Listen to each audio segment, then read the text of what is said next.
이제 장미가 피는 여름이 시작됐고, 날씨는 날이 갈수록 기온은 높아져 가고요. 사람들이 여름 준비를 하는 그런 6월이 돌아왔습니다. 6월 1일 날 이례적으로 부산은 벌써 해수욕장을 개장을 했더라고요. 한 달 정도 빠른 거라고 하던데 덥긴 더운가 봅니다.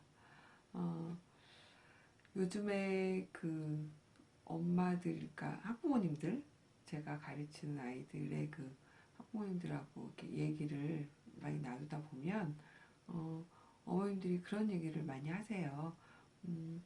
선생님, 도무지 저희 아이는 꿈이 없는 것 같아요. 하고 싶은 게 있으면 제가 뭐 이렇게 밀어주고 싶은 마음도 있는데, 그러니까 무슨 뭐 판사, 뭐 변호사, 뭐 의사 이런 직업이 아니더라도 하고 싶은 거를 제가 있으면 말을 하면 밀어주고 싶은 마음이 있는데, 저희 아이는 하고 싶은 게 없대요. 선생님, 일을 어떻게 하면 좋아요? 이제 막 그런 얘기를 하시더라고요. 문제죠. 지금 제가 학원에 있을 때도 그랬어요. 넌 꿈이 뭐니? 커서 뭐가 될래? 하고 물어보면 아이들이 없어요 라고 대답을 많이 해요. 저희는 어렸을 때 그 뭐 대통령이 될래요. 여자아이들 같은 경우는 뭐 의사, 선생님, 뭐 간호사 이런 말 많이 나오고, 남자아이들은 대통령, 뭐 장군, 이렇게 말하니까 제가 좀 연식이 오래된 것 같은데, 아무튼 그래서 어떤 꿈이 있었고 그걸 목표로 공부도 하고, 그러니까 뭔가 내가 지금 공부를 해야 되는 이유가 어떤 꿈이랑 연결돼서 많이들 그렇게 얘기를 했었는데요. 지금은 아이들이 그 꿈을 물어보면 하고 싶어 한다는 게 없다는 거예요. 그 좀 대답한다는 아이가 무슨 말을 하냐면, 엄마가 뭐 되래요. 선생님, 이거를 해야 제가 돈을 많이 벌잖아요. 이런 식으로 대답을 많이 해요. 아니면 뭐 연예인, 근데 뭐 노래 연습이나 연기를 연습할 시간은 없고 그냥 막연하게 너는 왜 탤런트 가수가 되고 싶니? 그러면 돈을 많이 벌잖아요. 뭐 이런 식의 얘기를 많이 하더라고요. 참 훌륭하죠. 저희는 꿈이 있어야 그걸 이루고 싶어서 공부를 했는데, 요즘 친구들은 꿈도 없는데 공부를 굉장히 열심히 해요. 그런데 그 약간 꿈과 직업에 대해서 약간 다르게 생각을 하는 거죠. 다르게 생각을 해야 되는데 그걸 같게 아이들이 많이 인식을 하는 것 같아요.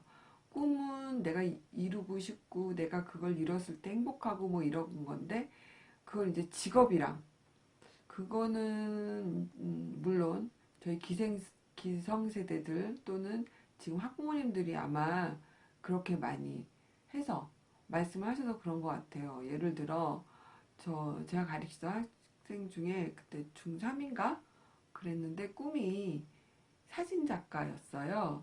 사진을 너무 찍고 싶어서 어머님한테 말씀을 드렸는데, 어머님 아버지가 하시는 말씀이, 그건 네가 어떤 대기업에 들어가서 취직을 해서 하고 나서도 그 회사 사내 동아리들과 충분히 즐길 수 있다, 이렇게 말씀하셨대요. 또는 이제 뭐 네가 정 그렇다면 대학을 들어가서 대학의 사진반을 들어가라, 이렇게 말씀하신 거죠. 그러니까 꿈이 사진 작가인데 약간 그걸로는 힘이 드니까 좋은 직업을 갖고 꿈을 활동을 나중에 할 수 있는 활동으로, 약간 뭔가 어긋나는 거죠. 아무튼 이렇게 지금 저희 아이들은 오로지 좋은 직업을 선택하기 위해서, 그러니까 내 꿈을 이루기 위해서가 아니라 좋은 직업을 갖기 위해서 공부를 열심히 하고 있죠. 뭐 그게 그렇게 틀리다고 말은 할 수가 없죠. 아무튼 그래서 제가 그런 말을 했어요. 어머님 아마 하고 싶은 거, 그런 거는 아마 유치원 아니면 그 이전부터 아이가 말을 했는데 아마 경험 부족인 듯 싶습니다 라고 얘기를 했어요. 무슨 말이냐면 아이들이 이제 좀 말이 트이고 뭔가 이제 뭐 유치원 전 아니면 취학 학교 들어가기 전 유치원 다닐 때 요때쯤 되면 음, 어머님들이 나서서 뭐 예체능을 시키시죠. 예를 들어 피아노, 미술학원 뭐 이런 걸 시키시거나 혹은 아이들이 엄마 누구누가 지금 발레를 하는데 나도 가고 싶어요 라고 말을 하면 한두 개쯤 어머님이 이제 그래 학교 들어가면 할 수가 없으니까 지금 해봐야겠다는 생각에 학원을 등록을 시키시죠. 그래서 음, 예를 들어 이제 피아노 학원에 어머님이 등록을 시키십니다. 그리고 이제 돌아와서는 어머님이 막 그 피아노를 전공했을 때의 아이의 장래에 대해서 미래에 대해서 인터넷으로 막 검색을 하시죠.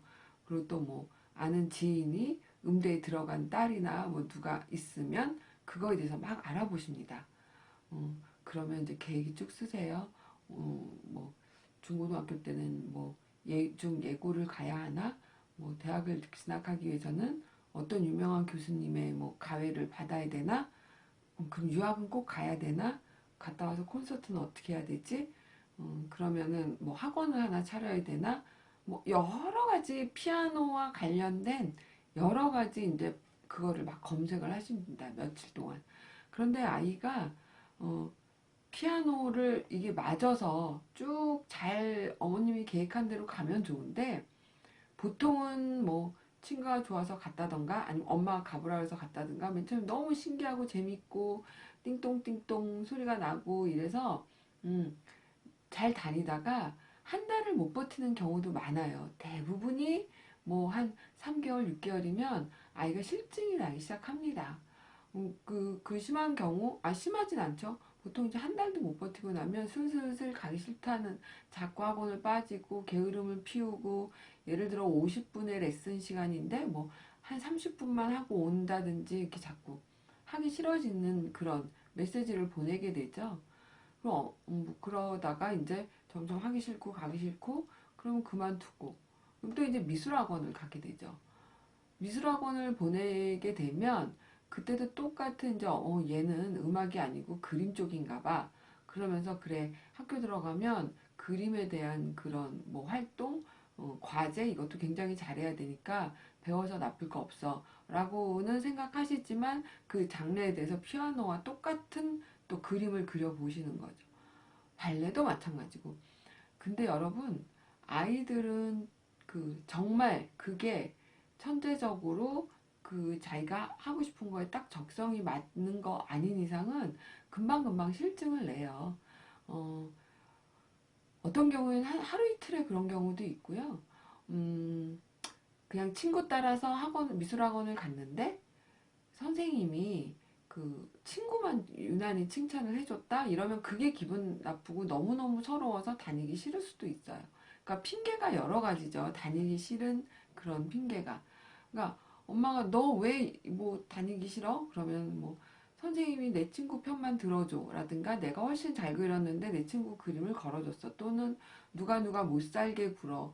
뭐 사범 태권도를 갔는데 사범님이 너무 무서워. 그러니까 별로 이유 같지 않은 어머님도 생각하시기엔 그런 사소한 것들로 다니기 싫어합니다. 근데 사실 그 어린아이들이 이거는 내 적성하고 맞지 않아 엄마 이렇게 말을 할 수는 없잖아요. 그러니까 이제 어머님들은 그렇게 한 그런 일들이 세 번, 네 번 쌓이다 보면 아이가 뭐 배우고 싶다고 하면 그때 딱 그러죠. 너는 뭐 하나 꾸준히 하는 것도 없이 뭘 또 해달라 그래. 그냥 공부나 열심히 해. 너는 이런 거랑 아무 뭐 너한테 맞지 않나 봐. 너는 공부만이 길이야. 공부를 열심히 해. 라고 말씀을 하시죠. 대부분. 그리고 이제 뭐 학교 갈 시기도 됐고 이러면 이제 그 보습학원이나 그런 걸 하시느라고 이제 다니던 것도 끊게 되죠. 어, 근데 여러분, 아이들이 엄마 뱃속에서 피아노, 뭐 미술, 스케이트, 발레 이런 걸 다 경험해보고 나온 건 아니잖아요. 나와서 엄마 뱃속에서 나와서 이제 그 하나씩 하나씩 알아가는 건데 음, 그 조금씩 조금씩 맛을 보는 거죠.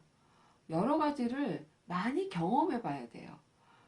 피아노도 조금, 뭐 스케이트도 조금, 태권도도 조금 이렇게 여러 가지를 경험을 해봐야 나는 그래도 이게 좋았어. 나는 그림 그리는 게 너무 좋았어. 뭐 이런 마음이 들죠. 물론 그랬다가 또 그게 싫을 수도 있죠. 하지만 이런 식으로 여러 가지를 경험을 해보면 정말 이제 내가 어떤 걸 좋아하고 나는 뭐가 하고 싶어 라는 생각이 드는 거죠. 경험해보지도 않고 내가 피아노를 잘 치는 사람이 될지 그림을 잘 그리는 사람이 될지는 아무도 알 수가 없습니다.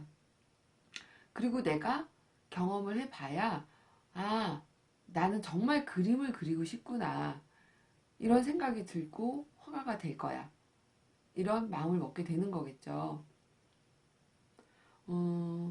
아이들이 뭘 하고 싶다는 거는 그게 꼭 적성에 맞는지 안 맞는지를 떠나서 뭔가 자기한테 큰 이슈가 되면 하고 싶어 하는 경우가 있어요. 예를 들어 엄마 아빠랑 가족들이 공원에 놀러 갔는데 거기 캐리커처를 그리시는 분을 보고 너무너무 그게 멋있어서 순간 그림을 그리고 싶다는 생각이 들 때도 있고요. 뭐 김연아 선수가 막 그 멋있는 스케이팅을 할 때 그걸 보고 나는 저 누나 저 언니처럼 스케이트를 타고 싶어 라는 생각이 들죠. 그때 하면 됩니다. 해보면 됩니다. 어머님들이 그러시죠. 아우 선생님 학원비가 얼만데. 근데 뭐 예를 들어 한 가지 피아노를 1년을 다녔을 때 그 12개월 동안 들어가는 그 학원비나 피아노 뭐 2달 다니고 미술학원 1달 다니고 뭐 스케이트 3달 다니고 어차피 1년으로 보면 들어가는 학원비는 똑같잖아요, 어머니. 너무 꾸준한 거에 어린 시절에 너무 꾸준한 거에 아이들한테 스트레스를 주면 안 된다는 말씀을 드리고 싶은 거예요.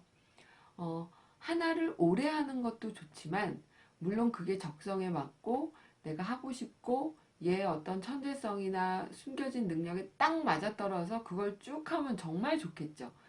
근데 그건 알 수가 없는 거잖아요. 그것도 물론 좋지만 그것보다는 그렇게 할 수가 없다면 여러 가지를 다양한 것을 경험해 보게 하는 것이 더 좋고 더 꿈을 찾는데 시간을 단축하고 좀 더 확실하게 나의 꿈을 만드는데 나의 꿈을 결정하고 길을 찾는데 더 빠른 방법이 될 수 있다는 거죠. 우리 아이들이 어머니 우리 아이들이요 여러분 제가 자꾸 이렇게 그 학부모님들이랑 상담을 하다 보니까 어머니가 입에 붙었나 봐요. 여러분 우리 아이들은 그런 말이 있잖아요. 백지 같다는 말이 있죠. 물론 뭐 성선설, 성악설도 있지만 백지 같은 상황에서 하나하나 그려나가고 완성시켜 나가는 거잖아요.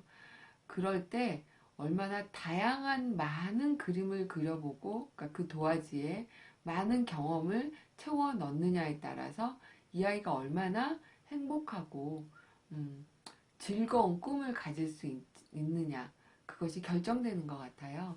그러니까 이 방송을 듣고 계시는 분들 중에서 지금 뭐 유치원 또래 아니면 학교 들어가기 전 유치원 들어가기 전에 뭔가를 아이가 배우고 싶다고 요구를 하거나 또 하나를 금방 뭐 한 달도 안 돼서 금방 두고 또 다른 걸 하고 싶다고 이렇게 할 때 그런 중에 있는 그 자녀를 두신 부모님 계시다면 그래 네가 이게 마음에 들지 않는구나 우리 뭐 딴 거 해볼까? 이렇게 긍정적인 마음으로 그리고 지금 우리 아이는 자기의 꿈, 자기의 적성을 찾기 위해서 굉장히 애를 쓰는구나 이렇게 생각하시고 그때마다 도움을 주시면 괜찮을 것 같아요. 그리고 어머님들이 어머님이나 아버님들이 이제 물론 아버님들이 이제 직장에 다니신다는 전제 하에 맞벌이 부부 이시거나 그래서 아이랑 같이 활동을 할 수 없는 그런 경우는 이제 뭐 여러 가지 학원을 보내는 것도 좋겠지만 혹시라도 짬짬이 시간을 낼 수 있거나 아니면 아이랑 같이 활동할 수 있는 시간이 조금 있는 분들이시라면 저희 부모님들은 다 해봤잖아요. 조금씩. 그러니까 그 정도까지는 아이랑 같이 해보는 것도 좋을 것 같아요. 예를 들어, 어머님이나 아버님이 피아노를 조금 하실 수 있는 분들이라면 약간 그런 경험을 해보는 것도 좋고, 또는, 집에 그림을 그리실 수 있다면 그런 도구를 갖고 같이 이렇게 해보는 그런 경험을 갖는 것도 좋을 것 같아요. 그리고 일단은 그런 거를 배움 그 자체도 중요하지만 거기에 가서 같이 어울리는 또래들과의 어떤 그 경험, 유치원이나 어린이집과는 다른, 학교와는 또 다른 학원에서 벌어지는 어떤 관계 속에서 아이가 어떤 거를 잘 받아들이고 어떤 거를 받아들일 수 없는지 그런 것들도 경험해 보는 것도 굉장히 중요한 것 같아요. 우리가 아이가 태어났을 때 양육하고, 그러니까 아이를 데리고, 그 아이의 교육과 양육에 대해서만 놓고 보자면 선택하고 싶은 나라들이 있잖아요. 뭐, 스웨덴도 있고, 뭐 네덜란드도 있고, 캐나다도 있고, 그런 이제 복지도 잘 돼 있고, 교육 시스템도 잘 돼 있는 그런 나라들을 보면 아이들에게 원 없이 하고 싶은 걸 해주게 하는 거예요. 그리고 그만둘 때 언제든지 그만두고 싶다라고 얘기할 수 있게 해주는 거. 그래서 그 아이들이 여러 가지를 경험해보고 많이 누려본다는 것은 경제적으로 풍족해서 누려본다는 게 아니라, 어떤 그 여행, 그러니까 여행도 이렇게 멀리 가는 게 아니고요. 엄마 아빠랑 뭐 가까운 공원, 가까운 놀이터에서 함께 할 수 있는 걸 누려본다는, 그리고 친구들과 어떤 그 또래의 관계를 누려보는, 학교나 유치원처럼 규칙이 그렇게 많지 않은 곳에서 스스로들 어떤 놀이를 하면서 자기들끼리 만들어진 어떤 규칙, 이런 거를 다 누려보는 경험을 할 수 있는 게 자유롭게 할 수 있는 그런 나라들이 아마 여러분들이 가고 싶은 나라로 선택하는, 아이를 키우고 싶은 나라로 선택하는 그런 나라들의 그 양육 방법 또는 그 시스템인 것 같아요. 거기 안 가도, 그런 나라를 선택하지 않아도 우리 아이들이 여기서 굉장히 잘 자라고 멋진 꿈을 꿀 수 있도록 여러분들이 조금 더 기다려주고 여유 있는 마음으로 아이들을 보살핀다면 우리나라도 곧 그런 육아, 양육 그리고 교육의 복지 국가가 되지 않을까 싶습니다. 고맙습니다, 여러분. 또 올게요.